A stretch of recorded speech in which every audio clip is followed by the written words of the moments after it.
Also new this evening, on the eve of the one-year anniversary of the attack on the U.S. Capitol, an Oklahoma lawmaker is doubling down on his comments, saying the events of January 6th were not an insurrection. Oklahoma Senator Nathan Dahm also calls many of those arrested political prisoners. And now he's pushing to stop the federal government from transporting them through our state. But some call the senator's efforts a waste of time and political pandering. I am not advocating or promoting any sort of violence, but I am trying to protect the people of the state of Oklahoma and citizens of other states that are being politically prosecuted.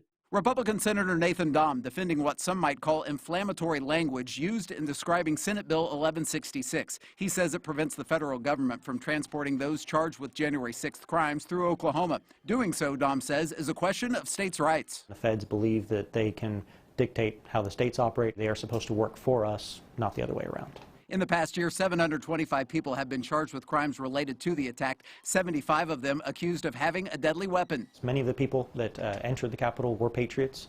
Many of them had the doors held open for them by law enforcement officers at the Capitol building. As if to say what happened last January the 6th was not a crime, that it was tourists just going to our Capitol. Democrat Senator George Young says Dahm's bill is trying to change the narrative of what occurred in D.C. almost a year ago. It is politically motivated. It promotes the types of things that continues to divide us, and that's what bothers me most. Dahm doubling down on a statement that the attack was not an insurrection. Yes, that there was some violence, there was some damage. That is, I'll be willing to admit that, but this was not an insurrection like is trying to be claimed. If it was an insurrection, then the Fed should charge people with insurrection. Dahm also says he will stand up for patriots in this country. Everyone that went in is patriot?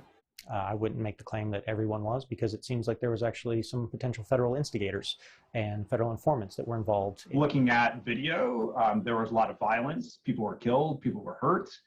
I don't think there's any argument to say this was just a peaceful demonstration. OU political science professor Michael Crespin says the language Dahm used includes political buzzwords and is consistent with so-called messaging legislation, bills that are trying to pander to the electorate. It's just trying to generate media coverage. It's trying to reach voters.